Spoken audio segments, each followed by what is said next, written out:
본 방송에서 제공하는 투자 정보는 투자 판단에 대한 조언입니다. 방송에서 제공하는 주식의 가치, 가격 상승 및 하락에 대해서는 방송사에서 보장하지 않습니다. 실시간 정보 브리핑입니다. 서학개미가 엔비디아 실적 발표를 앞두고 매수 우위로 돌아섰습니다. 서학개미는 지난 2달간 엔비디아만 1조 4천억 원가량 순매도했는데 호실적에 대한 기대감으로 엔비디아를 다시 사들인 것으로 풀이됩니다. 다만 엔비디아가 앞서 2분기 시장 예상치를 뛰어넘는 실적에도 주가가 하락한 바 있어 전문가들은 3분기 호실적이 발표되더라도 주가가 상승할지에 대해서는 조심스럽다는 입장입니다.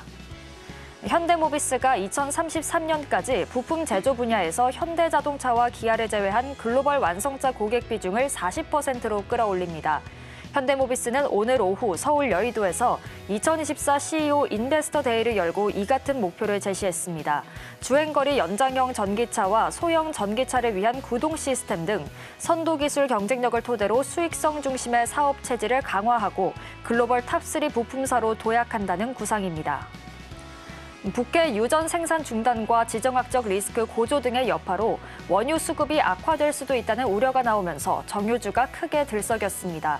오늘 한국거래소에 따르면 SK이노베이션은 전장 대비 10.3% 오른 11만 2,400원의 거래를 마쳤고 S오일도 5.84% 상승했습니다.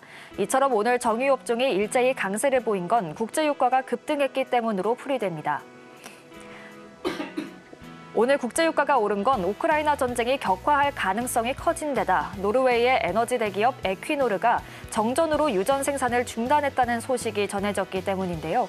증권가에서는 유가 상승이 장기적인 추세로 이어지진 않을 것이라면서도 정유업종의 경우 정제마진 업황이 회복되고 있고 그간 주가가 과도하게 빠진 영향이 있어 반등했다고 분석했습니다. 이 점도 참고해 보시길 바라겠습니다.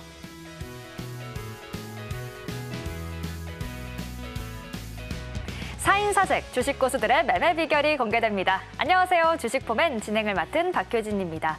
오늘 양시장에는 온도차가 있었습니다. 일단 코스피는 0.1% 강보합으로 마감했는데요.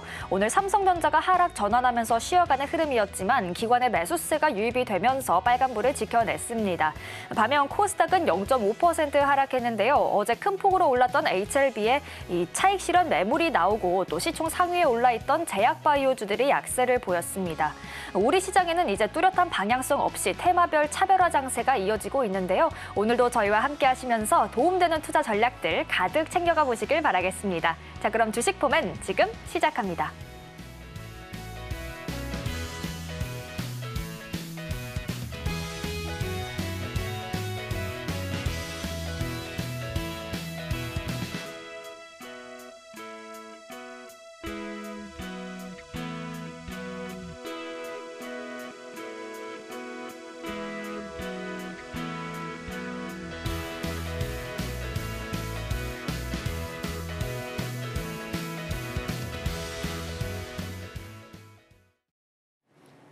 그럼 오늘 시장 분석 도와주실 전문가님부터 바로 모셔보도록 하겠습니다. 장자방 전문가님 나와 계십니다. 어서 오세요. 안녕하세요. 네, 전문가님, 오늘 코스피가 가까스로 빨간불을 지켜내긴 했지만 그래도 안심할 수 없는 시장인 것 같습니다. 일단 오늘 시장부터 점검해 주실까요? 예, 뭐 답을 이미 다 하셨어요. 시장이 안심할 수 없다. 맞고요. 우리가 지난주 금요일 날에 시장에 저점을 찍었다라고 판단하고 코덱스 레버리지 매수와 삼성전자 매수를 말씀드렸는데 지난주 금요일 날이 삼성전자 최저점이었습니다. 그래서 49,500원 찍고 5만 원짜리에서 51,000원, 52,000원 시초가에 매수했는데 우리가 지금 1박 2일 만에 11% 정도의 수익을 현재 내고 있습니다. 그런데 이 생각이 들어요. 지금 시장이 온전하게 다시 돌아서서 우와 상승이다, 달릴 수 있다라고 이야기할 수 있느냐? 그렇지는 않은 것 같습니다. 시장은 계속해서 올랐다 내렸다 반복하는 과정에 있지 않을까라는 생각이고요. 우리 시장만 놓고 본다면 사실 지금 올라가야 될 시기인데 문제가 뭐냐면 미국 시장입니다. 그동안 미국 시장이 계속 올라가는 내내 우리 시장은 3주 동안 내내 빠졌거든요. 2주 반 이상 빠졌으니까. 근데 이제 미국 시장은 아직 조정을 받지 않았었어요. 그런데 신기한 건 우리나라가 저점을 찍고 반등하기 시작할 때쯤 미국이 슬슬 조정을 시작해요. 그 얘기는 우리나라가 본격적으로 상승하기에는 코스피 증시 어렵다라는 생각을 하고 있고요. 그래서 이런 얘기를 보통 하죠. 미국이 기침 한번 하면 우리나라는 감기 몸살을 알아눕는다고. 미국이 감기 몸살이면 우리나라는 중환자실에 입원한다는 얘기를 많이 할 정도로 체력이 약한 시장입니다. 그래서 장세 자체는 반등을 돌아서는 건 맞습니다만 아마도 내년 1월 말경에 미국의 이제 트럼프 당선자가 다시 대통령으로 다시 들어오는 그 시점까지는 시장은 계속해서 우리 장은 유동치는 변동성이 아닐까라는 생각이 들고요. 가다 보면 급락도 할 것이고 가다 보면 급반등도 하지 않을까라는 생각이라서 1월 말까지의 시장은 우리는 변동성으로 보셔야 된다라는 생각을 먼저 말씀드리고 싶습니다. 그래서 주식을 하시는 분 입장은 우리가 방망이 짧게 잡고 내가 들어가서 10%에서 20% 정도 수익 나면 팔고 나가야 되는 순환 매장으로 2, 3개월의 시장을 11월, 12월, 1월 말까지 보셔야 되지 않을까라는 생각이고요. 그래서 아마 트럼프가 다시 한번 재선해서 취임한 이후부터는 보나마나 우리가 예측하는 것처럼 아마도 증시 부양과 경기 부양 정책들을 내놓을 가능성이 높습니다. 여기서 우리가 체크해야 될 포인트가 하나가 뭐냐면 미국에서 연준은 금리 인하를 시작했죠. 그래서 이제부터 금리가 떨어지고 있고 0.5% 한 번 빠졌고 0.25% 빠졌고 총 0.75% 정도 기준금리가 인하했습니다. 그런데 우리나라는요 굉장히 정책 당국조차도 한국은행이 정치적 중립을 유지하는 게 맞냐 싶을 만큼 금리 인하에 대해서 굉장히 부정적인 반응들을 한국은행 총재도 나와서 하시고 정부 여권 야권에 있는 대표들도 이야기를 합니다. 왜 그러냐면 우리나라는 부동산이 오르면 무슨 큰일 나는 것처럼 굉장히 아주 거의 광분하는 수준의 분노를 이야기하고 있고요. 그런데 주식이 오르는 것에 대해서는 어느 누구도 이야기하지 않습니다. 재미있는 건요. 미국은 자본주의 극단주의 사회인데요. 미국에서 주식이 오른다고 어느 누구도 광분하지 않습니다. 부동산 오른다고 어느 누구도 어느 정치인도 어느 정부도 흥분하지 않습니다. 대한민국만 이럽니다. 그래서 우리는 어설픈 자본주의 국가라는 생각이 참 아쉬운 마음이 많이 들어요. 그래서 우리나라는 자본주의 국가가 맞느냐라고 얘기하면 세모표 같아요. 반 정도는 자본주의 국가가 맞는 것 같고 반 정도는 아마 정부 개입 국가가 많다라는 생각이 들기 때문에 그래서 완벽하게 우리가 자산시장이 성장하고 주식시장이 올라가고 부동산 시장이 올라가고 그래서 국민들이 이 자산 투자를 통해서 돈을 벌기를 정부가 별로 원치 않습니다. 제한폭 안에서 움직이기를 바라기 때문에 한국의 코리아 리스크는요. 북한과 남한이 분단된 국가라는 것에 저는 기인하지 않는다고 생각합니다. 왜냐하면 휴전 국가이지만 사실상 정전 국가이기 때문에 코리아 리스크는 정치가 오히려 크다는 생각이 들어서요. 그래서 지금 우리나라는 조금 주식이 오를만 하면 분사합니다. 그리고 주식이 오를만 하면 이런저런 머리 아픈 일들을 많이 하고요. 부동산이 좀 오를만 하면은 정부에서 다 틀어막습니다. 그러다 보니 대한민국장의 본질은요. 끌고 가는 주식이 아니라 사고팔고 하는 순환매를 하셔야 된다는 걸 여러분 머릿속에 인지하시기 바랍니다. 여러분이 미국장에 가서 투자하시고 미국 사람으로 살 게 아니라면 미국 부동산에 투자하고 미국 주식을 하실 게 아니라면 우리 시장은 어떻게 되냐? 조정 나올 때 샀다가 조금 올라가면 분할 차익 실현 해나가지 않으면 끝까지 살아남는 게 좀 어렵다라는 생각 저는 여러분께 전달하고 싶고요. 따라서 우리 시장에서 뭘 해야 되냐? 첫 번째 순환매 해야 됩니다.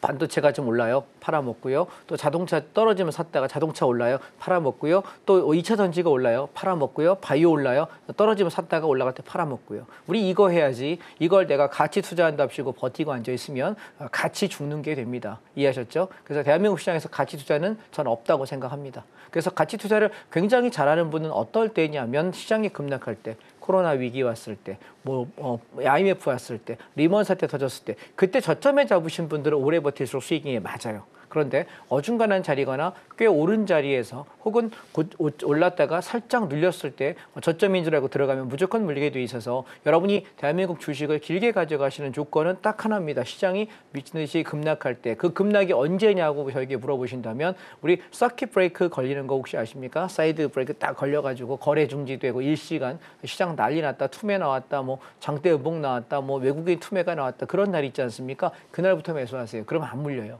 이해하셨어요? 그거 외에는 대한민국장에서 내가 사서 길게 가져갈 수 있는 조건은 제가 지금 19년 차 트레이더거든요. 만으로 19년입니다. 1년만 더 있으면 20년인데요. 19년간 그걸 길게 버텨서 수익이 난 종목을 단 한 종목도 보지 못했습니다. 이해하실까요? 오케이? 그러면 거의 20여년의 세월을 시장에서 함께한 사람 입장에서 보지 못했다고 한다면 없다라고 보셔야 될 거예요. 그래서 우리가 제일 좋았던 건 저도 제 개인적 경험도 돌아보면 시장이 급락했을 때 샀던 종목이 가장 수익이 좋았거든요. 그래서 우리가 급락을 했을 때 외에는 길게 가는 개념은 아예 버리셨으면 좋겠고요. 우리는 항상 조정 나올 때 이렇게 눌림목에 샀다가 반등 나오면 적당히 파는 매매, 이게 국내 증시는 최고다라는 얘기입니다. 자, 제가 이런 얘기를 주로 어디서 많이 하냐면 온라인 특강에서 굉장히 많이 말씀을 드려요. 오늘도 제가 이야기 드릴 텐데 제가 지난 10월 달 온라인 특강, 9월, 8월, 7월 달에 드렸던 그 온라인 특강 때 드렸던 종목들이 꽤 많이 오르고 있습니다. 지난달에 10월 온라인 특강에 제가 뭐 얘기했냐면 자동차 부품주 얘기했거든요. 근데 우리 어땠어요? 부품주 어저께 13%씩 올라가면서 와 올라간다. HL 만도 같은 경우 어저께 저희가 수익을 70% 차익 실현했거든요. 이런 식으로 우리가 온라인 특강을 통해서 제가 이 종목이 앞으로 오를 거예요라고 이야기하고 바닥 종목이에요 얘기한 종목들은 조금 기다리시면 어떤 종목은 1, 2주 만에 오르기도 하고 어떤 종목은 한두 달 만에 오르기도 합니다만 종목들이 꽤 안전적이에요. 그래서 여러분이 안전한 매매를 하고 싶으면 뭘 해야 되냐면 바닥을 다져가는 종목들 그걸 거래하셔야 내가 이 장에서 손해 안 볼 수 있다. 그것도 뭘로? 대형주 ETF로. 이해되셨죠? 이걸 제가 이번 주 토요일입니다. 23일 날 오전 9시부터 12시까지 그 종목에 관한 말씀을 드릴 거고요. 두 번째, 시장이 올라갈 때는 주식을 사면 된다고 생각하지만 주식의 수익률은 하루에 30%밖에 상한가 제한이 걸립니다. 그런데 선물 옵션은요, 상한가가 없어요. 상승장에 어제 같은 경우 콜옵션이 1600% 수익 났거든요. 엄청나게 올랐죠. 그리고 장이 빠지던 날에도 우리 지난주였죠. 지난주에 장 하락할 때 풋옵션이 하루에 10배씩 났거든요. 1000%입니다. 그렇다면 내가 양방향 다 볼 수 있는 상품을 거래하는 것 배워두는 게 무조건 필요합니다. 왜냐하면 우리 장은요. 상승세를 2달 이상 이어가는 걸 거의 본 적이 없습니다.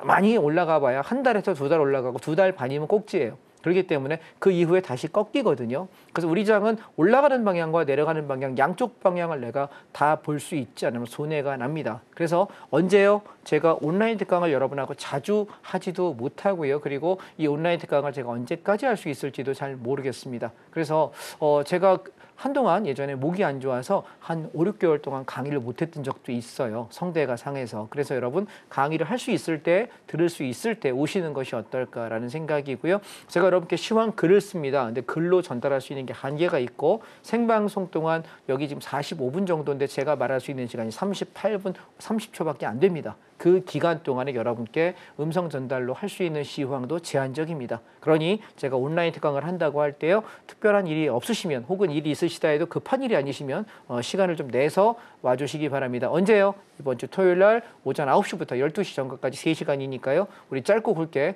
깊이 있는 공부 한번 하고 식사하시고 주말을 보내셨으면 좋겠습니다. 네, 전문가님의 오늘 시장 분석 먼저 들어봤는데요. 이제 지수가 방향을 조금 돌린 듯 보이긴 하지만 내년 1월 말까지는 변동성에 유의할 필요가 있겠다라고 말씀해 주셨습니다. 자, 그렇다면 이런 변동성 장세에 적합한 투자 전략 한번 제대로 배워보고 싶다 하시는 분들은요. 말씀해 주신 것처럼 이번 주 토요일 오전 9시부터 무려 3시간 동안 더 자세하게 온라인 무료 특강에서 이야기 풀어주실 예정이니까요. 특강도 꼭 참여해 보시길 바라겠습니다. 자, 그럼 이어서 전문가님의 자세한 전략 어떻게 세우고 계신지 여쭤볼 차례인데요. 네, 주식처럼 살 수 있는 ETF 그리고 섹터별 전략 어떻게 세우고 계신지 만나보도록 하겠습니다. 자, 전문가님 어떻게 전략 세우고 계실까요? 예, 우리가 주식을 제가 대형주를 하는 이유는 중소형주까지 파악하기가 사실상 어려워요. 대형주들도 보면은 영업이익이 갑자기 마이너스 되기도 하고요. 회사에 이상한 상황들이 생기기도 해요. 그래서 대형주만 대응하는 것도 우리가 리스크를 완전히 배제할 수는 없거든요. 그렇다 보니 중소형 종목은 선수들 잘하시는 분들께서는 재료 매매를 하시는 것 같아요. 갑자기 방위산업체 저기 한국 K1 전차를 수출하기로 했다. 미리 알고 방산주, 전차 만드는 한화 에어로 같은 경우를 주식을 사기도 하고요. 갑자기 전쟁 위험이 있다 그러면 전쟁에 관련된 주식을 사기도 하고요. 백신이 갑자기 필요해서 백신 관련주를 사시기도 하세요. 그런데 그 뉴스 매매가요. 재밌었던 건 예전에 10여 년 전에는 뉴스가 스타트되기 한 보름쯤 전에 시세가 나요. 그래서 시작하기 전에 이런 뉴스가 언제쯤 있을까 일정들이 있잖아요. 보통 증시 달력이 있으니까 일정이 있을 때마다 내가 한 달쯤 전 아니 보름쯤 전이면 사두면 이렇게 올라가는 수익을 꽤 냈던 걸로 기억을 합니다. 그런데 얘가 요즘에는 그 시기가 달라요. 그래서 이게 쉽지가 않거든요. 그런데 대형주는 그게 어려운 게요. 워낙 거래 대금도 크다 보니까 얘는 차트 모양과 패턴대로 움직이지 뉴스로 움직이는 건 뉴스는 그 뒤에 따라옵니다. 그래서 우리가 뉴스를 모른다 하더라도 매매하기 되게 편하고 그 산업 분야가 성장할 수 있는 산업 섹터인지만 내가 구분한다면 한 종목을 내가 거래했을 때 보통 2, 3년 정도 거래할 수 있어요. 그래서 우리가 대형주가 훨씬 좋다라는 말씀을 드리고 싶고요. 그래서 여러분께 제가 몇몇 종목을 오늘 생방송에서는 간단하게만 언급만 드릴게요. 그리고 이 타점과 언제 살지 그리고 목표가에 관한 부분들은 이번 주 토요일 날 오전 9시 온라인 특강을 통해서 상세하게 설명을 드려보겠습니다. 자, 첫 번째 종목은요. 안정적인 수익률을 보장하는 매달 배당금을 주는 부동산 리츠 ETF입니다. 종목 코드는 329200 타이거 리츠 부동산 인프라라고 하는 ETF인데요. 저희가 이걸 작년 초였죠. 올 초에 얘가 확 떨어질 때 샀다가 거의 한 8개월 이상 긁고 간 것 같아요. 근데 보시면 여기 분배락이라고 글씨 써 있는 게 혹시 보이실까요? 분배락 계속 배당금을 줘요. 자, 이 배당금을 준다는 얘기는 뭐 하는 거냐면 얘는 우리가 리츠라 그래서 부동산 투자를 하는 회사들에다가 우리가 돈을 투자해요. 그러면 상업용 오피스 있잖아요. 뭐 여기 광화문 가다가 보면 빌딩들이 있고 여의도에 빌딩들이 있고 상암동에 빌딩이 있지 않습니까? 근데 그 빌딩들이 조그만한 덩어리라도 보통 한 2천억에서 5천억 사이 하거든요. 상업용 오피스 들이. 근데 우리가 개인이 2천억에서 5천억을 줄이고 내가 빌딩을 살 수 있을 만큼 돈이 많은 사람이 소수죠. 그러다 보니 우리가 개인적으로 살 수는 없고 요 리츠 인프라에다 이 리츠 ETF 이 회사에다가 내가 이 돈을 투자하게 되면 그 돈을 모아서 건물을 사요. 그러면 그 건물에서 나오는 이자 있잖아요. 매달 임대료를 받게 되면 그걸 얘는 태생의 원리가 뭐냐면 얘는 부동산이잖아요. 그러다 보니까 월세 받으면 임대 받을 때마다 우리에게 배당금을 꾸준하게 줍니다. 그래서 얘는 제가 꽤 오랫동안 몇 년 동안 거래를 하고 있는 ETF인데 저점을 잡으면 보통 적게 가면 한 15% 정도, 많이 가면 30% 정도밖에 시세가 안 나요. 수익률은 얼마 안 되거든요. 그런데 적게 가면 15%, 많이 가면 20%, 25%, 30%까지 채 안 나는 것 같아요. 급락할 때 잡을 때 빼고는. 그래서 보통 움직임 폭이 15%에서 한 25% 사이밖에 되지 않는데 얘는 매달 배당금을 주기 때문에 저도 예전에 배당금에 대한 걸 전혀 모를 때는 조금밖에 안 샀어요. 그러니까 수익률이 별로니까 재미가 없었는데 오히려 시장이 안정적이지 못할 때 배당을 많이 주는 ETF에다가 제 원금에 뭐 적을 때는 한 30%, 많으면 50%, 60%까지 배팅을 해놓으니까 세상 그렇게 편할 수가 없어요. 왜냐하면 이 배당주 ETF들과 이 부동산 ETF들은요. 그렇게 많이 빠지지 않고요. 내려가면 다시 탄력성이 좋아서 계속 올라와요. 왜냐하면 자산 가치는 희소하거든요. 우리가 빌딩이라고 하는 것은 굉장히 희소한 가치이기 때문에 누구나 소유할 수 없잖아요. 그러니까 경기가 안 좋을 때 조금 내려오고 조정이 나오긴 하지만 경기가 살아나면서 제일 먼저 올라가요. 그리고 굉장히 끊임없이 올라가요. 그래서 한번 사게 되면 적게 갈 때는 한 2달에서 석 달 정도인 것 같고 오래 갈 때는 한 6개월에서 8개월까지 홀딩할 때가 있거든요. 그래서 이런 종목이 여러분 거래하실 때 굉장히 좋다. 그래서 지금 슬슬 바닥권에 근접해 가는 것 같아요. 그래서 이걸 이번 주 토요일 날 제가 말씀드리려고 하고 4,000원 붕괴되면서부터 사시면 될 것 같아요. 지금 3,990원 찍고 반등 슬쩍 했다가 다시 이제 눌리고 있는데 조정 나오면 우리가 살 건데 이 타이밍은 제가 토요일 날 온라인 공연을 통해서 설명드릴 테니까 꼭 오셔서 타점과 목표가 대응 전략 말씀드리시면 될 것 같아요. 왜냐하면 지금 여러분 이렇게 생각해 보세요. 미국에 지금 이번에 대통령이 되는 트럼프는 어떤 분이죠? 예, 미국의 부동산 재벌이에요. 부동산 사업체를 가지고 있는 성공한 사업가입니다. 그런데 트럼프 입장에서는 본인이 가지고 있는 상당한 막당한 트럼프 월드라고 하는 우리나라에도 있죠. 예, 그 사업체가 큰 수익을 내려면 제일 첫 번째 기조가 뭘 것 같아요? 제일 민감한 게 금리예요, 금리. 그래서 금리 올라가는 걸 굉장히 싫어합니다. 그래서 금리를 내가 낮추면서 뭘 올리고 싶어 하냐면 자산 가치를 올리고 싶어 하는데 트럼프는 이렇게 합니다. 내가 알고 있는 자산 중에 가장 아름다운 자산이 뭐다? 부동산이다. 이해하시겠습니까? 그러면 향후의 4년간의 미국 시장의 가치는 주식이 좋기도 하지만 미국의 부동산 시장의 가치가 상당히 올라갈 가능성이 매우 높다라고 생각합니다. 거기에 한몫 더하는 것은 금리 인하가 시작이 됐잖아요. 그래서 뭐 상황에 따라 올리기도 하고 내리기도 하겠습니다만 장기적으로 2, 3년을 바라볼 때 금리는 내려가는 방향으로 꺾여갈 가능성이 높게 되고 미국 상업용 부동산들 상당히 올라갈 가능성이 높게 돼요. 그럼 상업용 부동산이 오르면 누구도 오를까요? 집값도 당연히 오르겠죠. 전 세계 부동산 가격이 향후에 1, 2년, 2, 3년 정도는 상승 방향을 갈 가능성이 높다. 그렇다면 타이거 리츠 부동산 인프라는 우리가 지금 조정 나올 때 감사합니다라고 주워 담아야 되지 않을까라는 생각을 하고요. 한국 부동산 시장이라고 계속 정부가 막는다 하더라도 글로벌 증시와 글로벌 부동산 시장이 모든 상황이 다 올라가게 되면 결국 따라 올라갈 수밖에 없지 않겠느냐라는 말씀을 드립니다. 그래서 이 종목을 굉장히 물려도 손에 안 날 굉장히 안정적인 종목이다라고 말씀을 드리고 싶고요. 자, 두 번째입니다. 우리가 또 하나를 볼 때 미국 달러 선물 인버스입니다. 보통 이런 얘기예요. 지금 미국의 지금 강달러, 어떤 분들은 달러 전략이 1,400원대가 뉴 노멀이다. 안 내려갈 거야. 그리고 1,500원, 1,600원, 1,700원, 1,800원 올라갈 거야 라고 이야기를 하는 분들도 계시는 것 같아요. 근데 제 생각은 좀 반대예요. 지금 1,400원대에서의 미국 달러는요, 조금 더 갈 수 있을 거예요. 그런데 걔가 계속 내가 우상향을 잡으면서 달러가 올라간다에 배팅하기보다는 이제부터 달러가 올라오게 되면 달러가 조정을 임박했다라고 보는 게 어떨까라는 생각입니다. 그래서 달러가 하락할 때 배팅하는 것이 미국 달러 선물 인버스라고 하는 ETF인데요. 종목 코드 261260입니다. 저는 이 종목을요 5,500원대부터 내려올 때마다 조금 담아가자라고 생각을 합니다. 그럼 얘가 반등하기 시작할 때 약 적게 가면 8% 정도, 많이 가게 되면 14% 정도의 수익을 기대할 수 있을 것 같습니다. 그래서 제 생각엔 아마 올 연말 정도에 요걸 사놓게 되면 내년 초 정도에 시장이 확 치고 올라가면서 그때 우리가 주가가 올라간다는 얘기는 누가 떨어진다는 얘기일까요? 달러 가치가 떨어진다는 얘기예요. 그렇기 때문에 그때 우리 한번 단타 한번 칠 수 있지 않을까 해서 얘는 천천히 모아가는 관점에서 한 달쯤 잡고 천천히 하시면 어떨까 싶고요. 자세한 타점은 이번 주 토요일 온라인 특강에서 다시 한번 설명하겠습니다. 자, 그다음 삼성전자입니다. 우리가 삼성전자는 우리나라 대표 주식이고 시총상의 1등 종목인데요. 삼성전자는 참 욕 되게 많이 먹는 것 같습니다. 아마 삼성전자 관련자들은 오래 살 것 같아요. 욕 많이 먹어가지고. 그런데 삼성전자가 왜 이렇게 욕을 먹냐면 성장할 때 성장하지 못했던 거예요.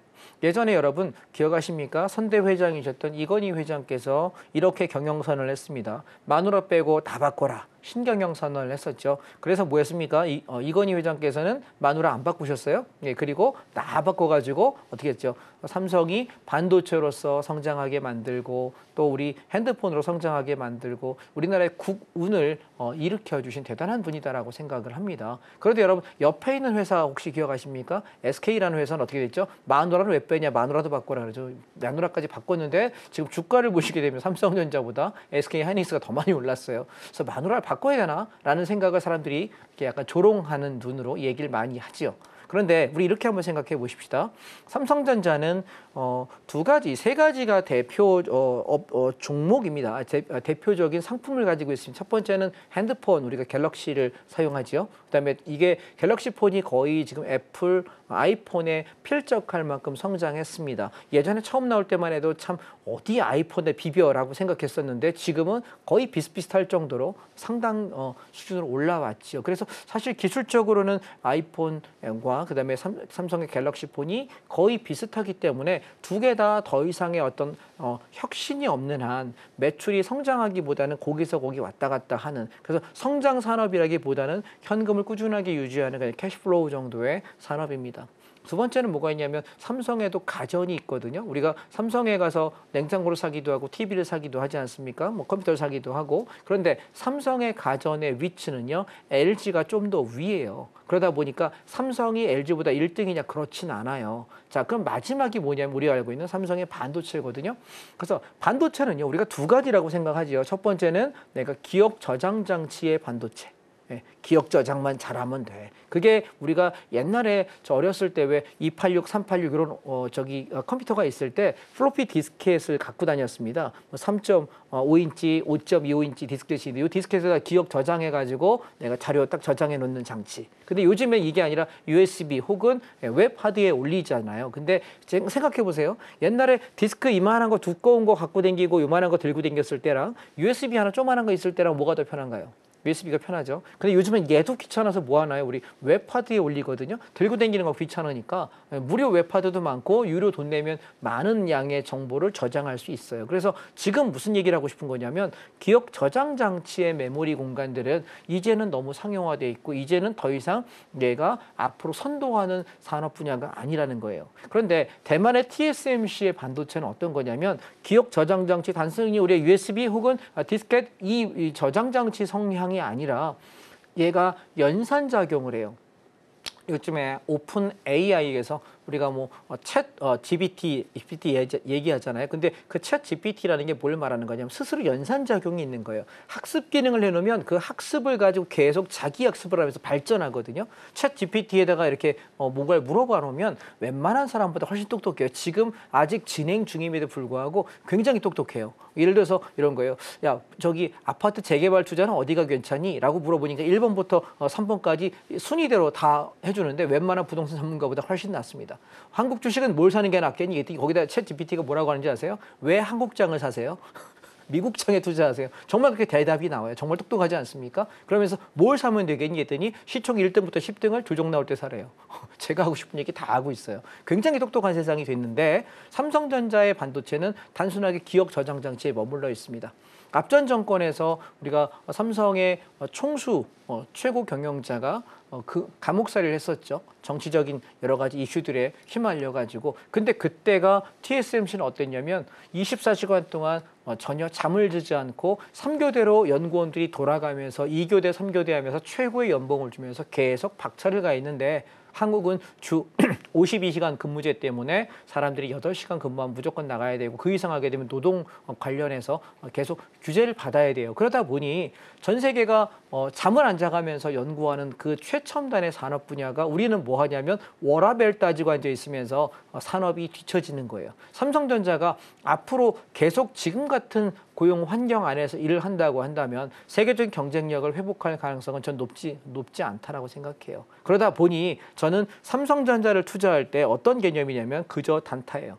그리고 또 하나는 삼성전자는 많이 빠졌을 때 삼성전자와 삼성전자 우선주를 가지고 왜냐하면 배당을 많이 주거든요. 지금 왜냐하면 상속세를 천문학적으로 삼성 일가가 내고 있기 때문에 스스로 자기들이 배당을 1년에 몇 번씩 주면서 그 배당금을 가지고 주식담보대출 받은 것에 대한 이자를 냅니다. 그래서 이번에 더 이상 주식 자체가 담보평가 금액에서 잘못하면 반대매매 나가야 되는 삼성전자 오너 일가도 반대매매 나가야 될 만큼 장이 빠졌기 때문에 어떤 조치를 얘기했냐면 자사주를 매입을 하겠다라는 이슈가 뜨면서 급반등을 했습니다. 그래서 참 웃픈 얘기입니다. 웃기지만 슬픈 얘기입니다. 우리나라 시총상 1등인 종목이 다들 얘는 희망이 없어. 삼성이 이제 끝난 거 아니야 라고 자주 섞인 얘기를 할 만큼 좀 안타까운 상황이 되지 않았나라고 말씀드리고 싶고요. 그래서 삼성전자는 저는 길게 바라보기보다는 단기의 반등 정도로 바라보고요. 제가 바라보는 목표가는 63,000원에서 67,000원 구간 정도 볼 생각입니다. 그래서 지금 이미 11%, 12% 정도 수익은 나 있는 상태이기 때문에 저는 올라올 때 1차 청산을 좀 살짝 챙겨주고 여기서 64,000원에서 67,000원 구간 오면은 미련 없이 던지고 나갈 생각합니다. 그래서 만약에 얘가 연말장에 상승 랠리를 만약에 일어난다고 한다면 최대가 75,000원에서 78,000원 구간이 최대일 것 같고요. 저는 1차 목표가 여기, 2차 목표가 여기 바라보고 있어요. 그래서 삼성전자는 지금 이제 조정시마다 슬슬 담아가면 어떨까라는 생각이고 얘는 여러분이 접근하실 때 만약 나는 배당주 관점으로 접근하고 싶어 그러면 삼성전자 우선주도 괜찮아요. 그 두 개를 가지고 접근하실 때 그래 내가 지금 5만 원부터 잡는 거야. 뭐 물려봤자 배당금 받아도 그만이고 삼성 망하지는 않을 테니 언젠가 자구의 노력을 하겠지라고 생각하고 잡는 입장에서는 사실 이 정도면 충분한 메리트가 있지 않을까 싶어요. 왜냐하면 여름에 고점이 88,800원이에요. 그러면 거기서부터 얼마 빠졌냐면 40% 빠졌거든요. 고점에서. 그러면 여러분 시총 1등 주식인데 얘가 40% 빠진 시점에서 내가 안 들어가면 어디 들어갈까요? 그래서 저는 이번 관점에서는 조금 단타를 좀 접근해 보시면 어떨까 싶고요. 이미 11%, 12% 정도 수익권 올라왔기 때문에 추가적인 시세가 난다면 한 20에서 25% 정도 올라오면 저는 만족하겠다라는 생각을 접근하겠습니다. 삼성전자 단타 관점이고요. 추세 관점은 하지 않을 생각입니다. 삼성전자가 반도체 분야에서 TSMC를 TSMC에 내가 도전해 볼 만한다든가 혹은 새로운 기술에 대해서 개발을 하면서 성장성이 보인다고 한다면 그때는 적극 매수 관점으로 비중을 채울게요. 그런데 지금은 삼성전자를 비중 10%에서 20% 가지고 단타 치는 관점이지 비중을 채워서 가는 시점은 아니다라는 말씀을 여러분께 다시 한번 드리고 싶습니다. 안타깝지만 그게 팩트이기 때문에 어쩔 방법이 없네요. 자, 다음을 보시게 되면 제가 지난주에 여러분 온라인 특강을 통해 가지고 이렇게 말씀드렸습니다.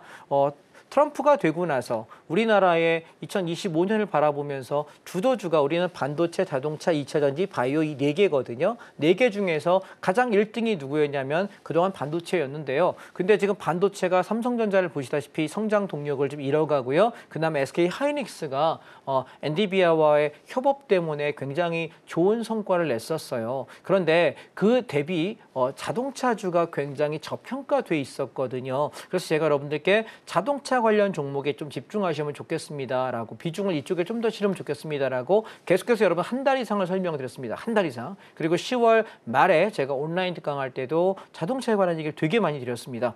근데 여기 기사가 이거 어제 거거든요. 어저께 11월 18일 날짜 기사인데요. 여기 이런 기사가 떠 있습니다. 보시게 되면 현대차, 기아차, 중소 부품사의 영업이익이 77%를 급증하고 있다라고 이야기합니다. 그러면서 여기 보시게 되면 어떻게 해요? 납품 대금을 연동제를 이용해서 이익 증가에 기여하고 부품사가 차세대 기술 R&D에 투자할 수 있게끔 하게 되고요. 그다음에 여기 25곳이 상반기에 매출의 8%가 올랐다라고 이야기합니다. 그래서 이건 여러분께 계속 드렸던 얘기는 얘밖에 좀 갈 데가 없어요, 돈이. 그래서 자동차 쪽 보세요라고 이야기했는데 자동차 중에 제가 어떤 얘기 드렸냐면 완성차 2개밖에 없죠. 현대차와 기아. 뭐 쌍용놀이가 예외로 합시다. 이 2개가 우리나라 기업이니까. 그리고 두 번째는 부품주입니다. 그런데 저는 완성차와 부품주 중에 좀 더 어디에 비중을 주면 좋겠냐라고 이야기할 때 10월 말에 온라인 특강 때 이렇게 얘기했습니다. 부품주라고 이야기했습니다. 경기가 어려우면요. 우리가 새 차를 잘 안 바꿔요. 내가 중고차를 사면 샀지 새 차 잘 안 사게 되고요. 타던 차를 내가 5년 탔는데 10년 탔는데 바꾸고 싶은데 에이 고치면 좀 더 타지 뭐 어려운데 뭐 차를 바꾸냐. 거의 그러지. 그래서 요즘에 주로 차를 많이 사는 계층이 20대와 30대 청년 계층이 제일 많이 샀어요. 야, 새 차 사가지고 데이트도 해야지. 내 이거 사가지고 기분도 내야지. 인스타도 올려야지. 이러면서 많이 샀었는데 이제 그거 안 하고 뭐 하냐면 트렌드가 바뀌어서 야, 차 사면 돈 못 모은다더라. 사지 말자. 살려면 중고차 사자. 거의 트렌드가 바뀌었고 40대 50대쯤 중장년층에서 에서는 좀 사는 것 같아요. 별로 크게 흔들리지. 왜요? 일단 소득이 좀 되고 경제적인 안정이 있는 분들이 사는데 문제는 40대, 50대, 60대에 경제 활동을 하고 자력이 있는 분들은요. 내수차를 사더라도 제네시스 외엔 잘 안 사요. 이해되실까요? 그래서 국산차를 계속 내가 이렇게 운영을 할 수 있는 건 오히려 젊은 계층에서 샀을 때 소비가 더 많아요. 차를 바꾸는 주기도 중장년층은 좀 늦어요. 그런데 젊은 층이 좀 빠르거든요. 그래서 지금 완성차가 성장할 수 있는 건 우리가 수출을 하는 미국 소비가 커질 때는 매출이 늘어나요. 그래서 지금 현대 기아차 여러분 보시게 되면 내수 매출은 줄어들고 있고요. 그리고 지금 수출 매출, 그러니까 미국이나 뭐 캐나다나 이런 외국에서 파는 게 훨씬 더 늘었어요. 뒤집어 생각해 보시면 무슨 얘기하는 거냐면 미국 시장이나 글로벌 시장에서는 사실 중저가 브랜드에서 제일 선호도가 높은 것은 도요타랑 혼다입니다. 이해하셨나요? 그리고 약간 프리미엄이 높은 것에서 가는 것은 렉서스고요. 한국은요 누구랑 지금 싸움박스를 하냐면 누구랑 다투고 경쟁을 하냐면 혼다, 도요타랑 다투는데요. 혼다, 도요타랑 경쟁력에서 기술 경쟁에서 못 이겨요. 그리고 또한 디자인에서는 우리가 훨씬 낫죠. 한국차가. 공간도 넓죠. 공간의 기아, 공간의 현대 아닙니까? 그런데 기술력은 우리가 잔고장이나 기술력 측면에서는 아직까지 현대차가 거기 따라가지 못하거든요. 그런데 다행인 것은 제네시스 브랜드가 고가 정책을 만들고 프리미엄 자동차 정책을 만들면서 도요타가 렉서스라는 프리미엄 브랜드를 만들었듯이 꽤 자리가 잡혀가는 것 같습니다. 꽤 매출이 많이 성장하고 있어서 그래서 성장성이 좋다. 그래서 여러분께 제가 자동차 관련주를 굉장히 말씀드리고 있는데 첫 번째 종목이 뭐였냐면 기아였어요. 완성차 중에는 저는 현대차와 기아 중에는 성장성이 누가 더 좋다라고 보냐면 기아가 우리가 투자자 측면에서 수익성이 훨씬 좋다라고 말씀드리는데 얘가 어저께 차트예요.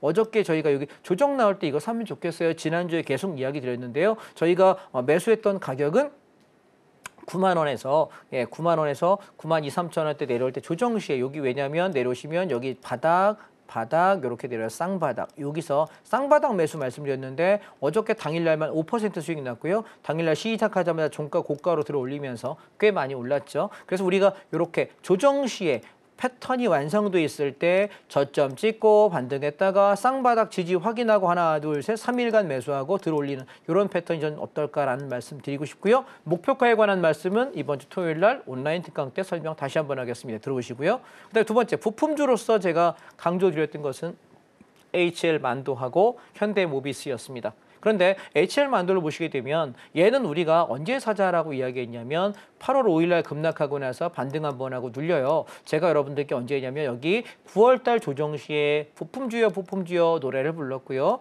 올라올 때 한번 차익 실현하고 다시 눌리는 과정에 잡으세요. 눌림, 반등, 눌림. 자, 쌍바닥이요. 그래서 10월에 지금 여러분 10월 말에 제가 어떤 얘기 드렸냐면 온라인 강을 통해 가지고 부품주 중에 만도 좋다. 그런데 이 밑에까지 여기 1번 구간까지 눌리면 좋겠는데 눌리지 않는다면 2번 구간 여기가 왜 눌림이 적은 놈은 올라갈 때 세게 갈 거야 라고 이야기 드렸습니다. 근데 어저께 몇 퍼센트 올랐냐면 13.26% 올랐네요. 많이 올랐죠. 그죠? 저희가 매수를 했던 가격이 34,500원에서 36,000원 구간인데요. 어저께 종가가 41,850원입니다. 꽤 많이 올랐죠. 그래서 어저께 고가 부근에서 13%, 15% 오른 가격에서 갖고 있는 물량의 70% 차익 실현하겠습니다라고 이야기 드렸고요. 남은 수량은 4만 원 무너지면 정리하고 아니면 버텨보자. 4만 원 무너지면 다 정리해버리고 다시 조정을 이용해서 싸게 다시 한번 매수하겠습니다. 우리 부품주 계속 내년까지 할 거기 때문에 HL만도 내년까지 끌고 가는 종목이에요. 조정 나오면 사고 올라오면 팔고 조정 나오면 사고 올라오면 팔고 반복 계속 할 거니까 그렇게 기억하시면 되겠고요.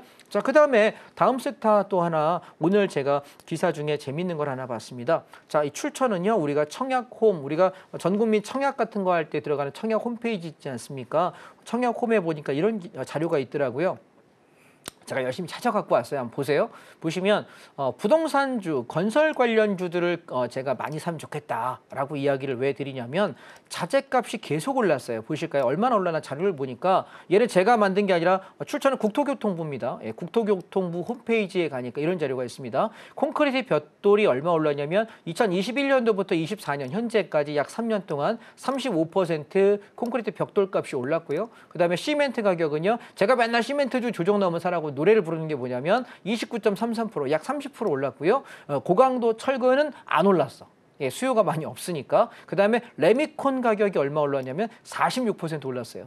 그러면 공사비 원가가 지금 공사비 자재값만요. 인건비 빼고 자재값만 평균 얼마 올랐냐면 36% 올랐습니다. 그러면 생각해 보세요. 내가 1조 원에 살 수 있던 1조 원의 공사 수주할 수 있었는데 1조 3,600억을 들여야 내가 거래할 수 있다는 얘기예요. 3,600억이 올랐다는 얘기는 내가 공사비에 얼마가 올라요? 내가 10억이면 분양받을 수 있는 건데 분양 원가가 13억 6천 됐다는 얘기예요. 그러면 만약에 건설사에서 10억에 분양하고 어우씨 나 2억 남겨 먹을 수 있어. 20% 마진, 10% 마진 1억 남길 수 있어. 근데 13억 6천을 받아야 되면 최소 15억을 받아야 1억 2, 3천밖에 안 남아요.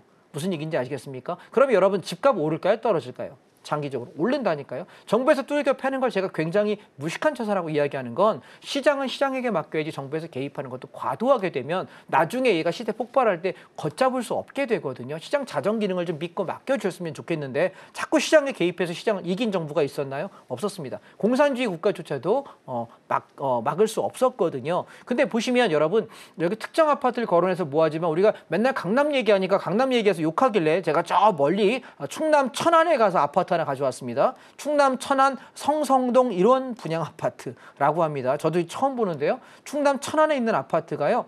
84제곱, 국평이라고 하죠. 기준으로 했을 때 2014년도 10월 달에 분양할 때 분양가가 3억 2천이었고요. 2020년도에 얼마였냐면 4억 5천 했고요. 2022년 1월 달에 얼마였냐면 5억 2천 했습니다. 자, 서울 아닙니다. 강남 아닙니다. 그리고요, 여러분, 저 시골짝이 아닙니다. 그냥 우리가 수도권 중에 제법 괜찮은 지역이라고 얘기하는 천안입니다.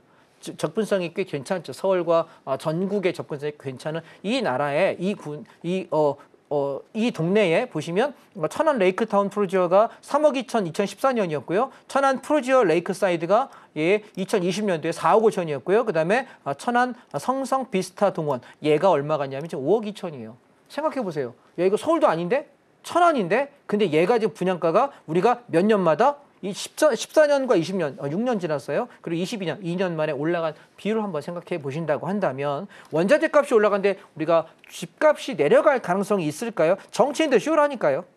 정치인들 쇼하는 거예요. 떨어져야만 떨어진다고 얘기하고 떨어뜨릴 거라고 얘기하고 집값 안정해야 된다고 얘기해 표를 찍어주니까 쇼하는 거지. 자기들도 안 오르는 거 떨어지기 어려운 거 본인들도 알잖아요. 왜 뭐 민주당의 모 의원께서 마이크 끈 주라고 얘기했잖아. 저래봤자 집값 안 떨어져. 네, 마음의 소리를 얘기했다가 질타를 받았던 의원도 계십니다. 그 얘기는 무슨 얘기냐면 부동산 가격이 당분간 떨어지기 굉장히 어려운 구조입니다. 집값이 떨어지려면 공급이 매우 늘든가 지금 집값 공급은 막아놓은 상태고요. 그리고 아니면 원재료값과 인건비가 내려가야 되는데 재료값 계속 오르고 인건비 계속 오르는데 무슨 수로 떨어집니까? 힘들어요.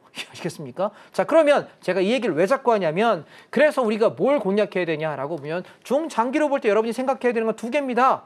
대표 종목이 사람들이 보통 중장년층에게 제일 선호하는 브랜드가 어디예요? 라고 얘기하면 1위는 레미안이었어요. 근데 이제 바뀌었어요. 레미안 말고 DL. 그래서 우리가 아크로라고 이야기하죠. 대림건설의 약자인데 거기하고 그다음에 우리가 더 DH, 더 현대죠. 현대건설인데요. 근데 지금 여러분 걔보다 우리가 선호도 측면과 수익률 측면에서 좀 더 바라볼 때 괜찮은 회사가 어디냐면 GS건설이에요.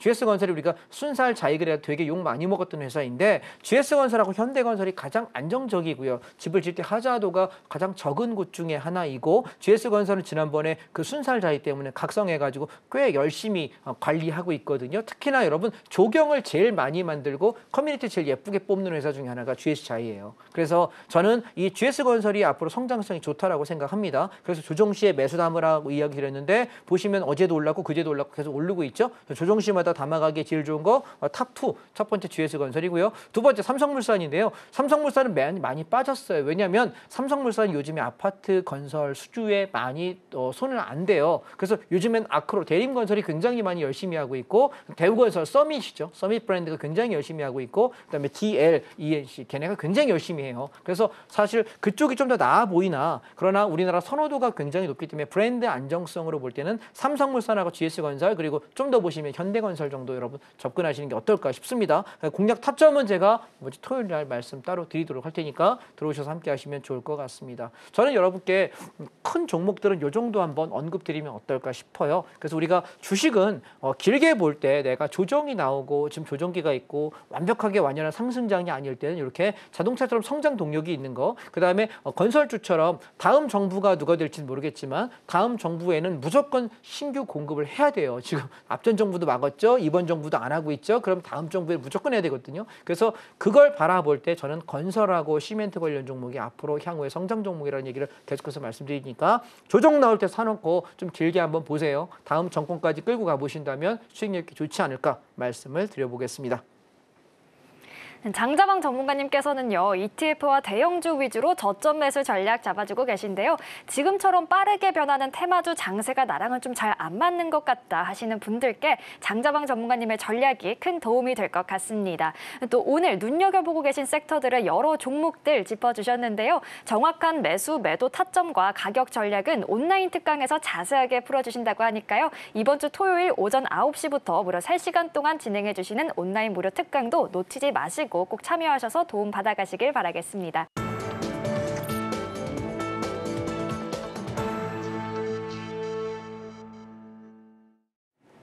이제 장자방 전문가님의 성공 투자 비결을 배워보는 시간입니다. 다들 어렵다고 느끼실 선물 옵션, 우리 장자방 전문가님께서는요. 중학생도 이해하기 쉽게 설명해주고 계신데요. 자, 전문가님 오늘도 강의로 쉽게 설명해 주실까요? 예, 시간이 많지 않아 짧게만 제가 설명을 드려보겠습니다. 앞에 기사를 한번 보시죠.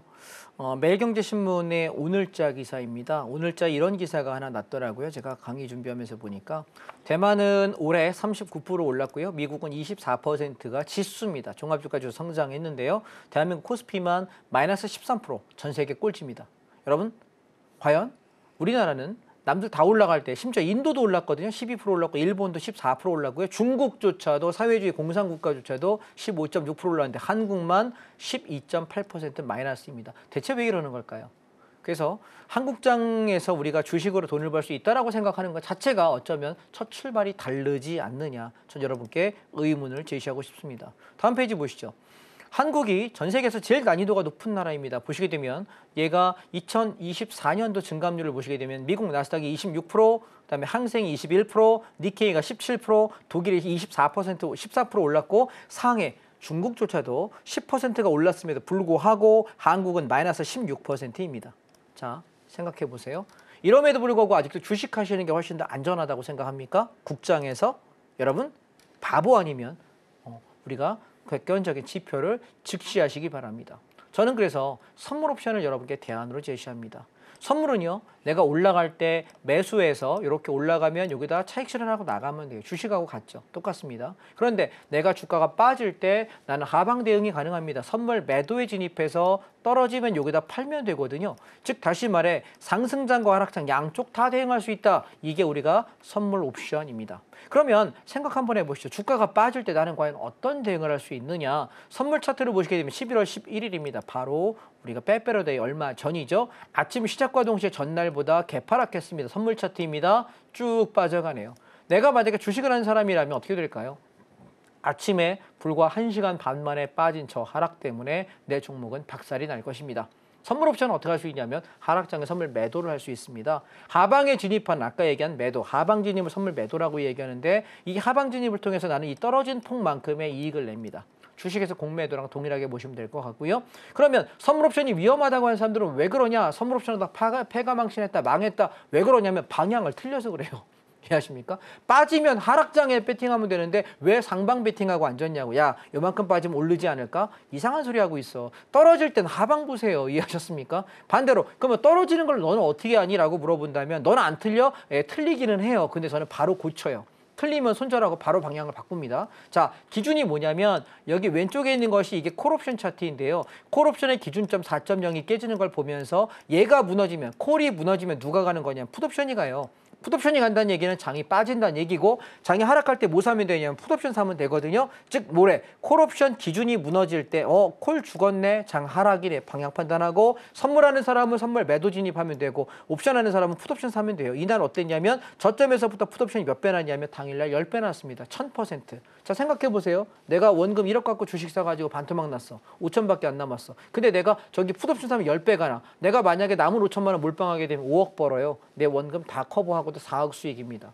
충분하죠. 그죠? 수익률이 높기 때문에 내가 내 손실을 커버하기 매우 좋은 게 선물 옵션이고요. 두 번째, 나 몰빵은 못하겠고 그래 나 5천만 원 있는데 또 날리면 어떻게 해? 1,000만 원만 해보자. 그 1,000만 원 베팅했더니 10배 갑니다. 1억 됩니다. 그럼 내가 원금 5천 까인 거 복구하고도 5천 수익이 납니다. 그래서 하락장에서 제일 좋은 건 내 종목 손절 치고도 풋옵션 살 수 있기 때문에 굉장히 편하다는 거예요. 근데 할 줄 모르면 진입이 안 되잖아요. 데워 놓으셔야 가능하겠죠. 12월 8일입니다. 18일입니다. 마찬가지 아침부터 하락, 잠시 반등, 하락입니다. 뭐 본다고요? 콜옵션 기준점 3.5. 콜이 무너지는 걸 보면 난 뭐 할 수 있다? 하방 들어가면 됩니다. 풋옵션 저점에서 고점까지 얼마 났나요? 더블 났네요. 2배 수익 났습니다. 그럼 내 원금이 반토막 났어도 2배가 풋옵션으로 벌었으면 어떻게 될까요? 복구되잖아요. 그러니까 하락장일 때 남들은 복구하는 게 아니라 나는 이걸로 적극적으로 돈을 벌면 어떨까? 말씀드려보겠습니다.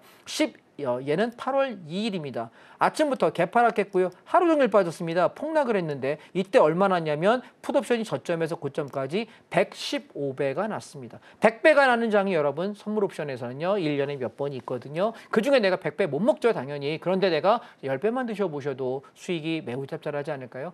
뭐 양보해서 3배, 4배만 드셨다고 칩시다. 팔자 바뀔 만한 기회들이 주기적으로 오지 않을까요? 주식은요. 주로 빠지고 내가 물먹는 기회가 많이 오지만 선물 옵션은 돈을 버는 기회가 많아요. 상승장에서도 마찬가지로 돈을 벌 수 있습니다. 어떻게 한다고요? 상승장은 우리가 지수의 상방에 베팅하면 돼요. 뭐 보고? 풋옵션이 무너지는 거 보고 콜옵션만 사면 돼요. 이날 얼마 갔냐면 2000% 갔네요. 11월 4일입니다. 금투세 폐지 결과 보고 시장 급등했습니다. 여러분 선물 옵션 어렵지 않고 되게 재밌거든요. 그런데 짧게 얘기하니까 잘 이해 안 되시죠? 언제 한다고요? 이번 주 토요일입니다. 오전 9시부터 12시까지 선물 옵션에 관한 얘기들 기초 개념부터 매매하는 방식, 패턴들, 그다음에 주문창 쓰는 방법까지 일일이 다 설명드릴 테니까 전혀 모르는 분들 그냥 마음만 가지고 와주시면 될 것 같고요. 주식은요. 아까 말씀드린 종목들 정확한 타점까지 온라인 특강 통해 공개할 테니까 오셔서 함께 하시면 좋겠습니다. 제가 하는 온라인 특강은 꼭 한번 오셔보세요. 시간 낭비 안 하실 겁니다. 그러면 토요일 날 오전 9시에 뵙겠습니다. 감사합니다. 이렇게 선물 옵션에 대해서 간략하게 배워봤습니다. 방송 시간이 짧아서 아쉽다 하시는 분들 계실 텐데요. 이번 주 토요일 선물 옵션 하나부터 10까지 쉽게 설명해 주실 예정이다라고 말씀하셨으니까요. 선물 옵션 더 깊게 배워보고 싶다 하시는 분들도요. 마찬가지로 이번 주 토요일 전문가님과 온라인 무료 특강에서 함께 해보시길 바랍니다. 자, 그럼 이어서 오늘 방송의 핵심 내용 큰 화면으로 만나보시죠. 오늘의 핵심 살펴보겠습니다. 지수 변곡점이 온 시장, 연말 대응과 관련한 시장 이야기 먼저 들려주셨고요. 부동산 리츠를 포함해서 지금 눈여겨볼 만한 종목들도 짚어주셨습니다. 또 앞으로 건설업의 호황이 예상된다라고 말씀해 주셨는데요. 전문가님의 공략주와 전략 궁금하신 분들은요. 전문가님과 함께 확인해 보시길 바라겠습니다. 오늘 저희가 준비한 내용은 여기까지고요. 오늘도 저희 방송 알차게 채워주신 장자방 전문가님과는 여기서 인사 나누겠습니다. 오늘 말씀 고맙습니다. 참고로 본 방송에서 제공한 정보는 투자 판단을 위한 조언일 뿐 해당 주식의 가치나 수익률을 보장하진 않습니다. 또 서울경제TV는 자본시장통합법을 준수하고 있습니다. 1:1 투자 상담이나 유사 수신 행위 등 모든 불법 사항을 엄중히 금지하고 있고요. 아울러 서울경제TV와 서울경제신문은 당사의 브랜드입니다. 최근 당사를 사칭한 피해가 늘고 있으니 유의하시길 바라겠습니다. 그럼 저희는 내일 이 시간에 다시 찾아뵙겠습니다. 오늘도 저희 방송과 끝까지 함께해 주신 여러분 고맙습니다.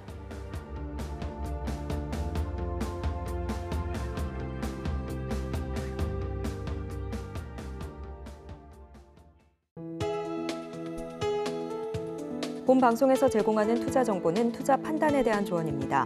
방송에서 제공하는 주식의 가치, 가격 상승 및 하락에 대해서는 방송사에서 보장하지 않습니다.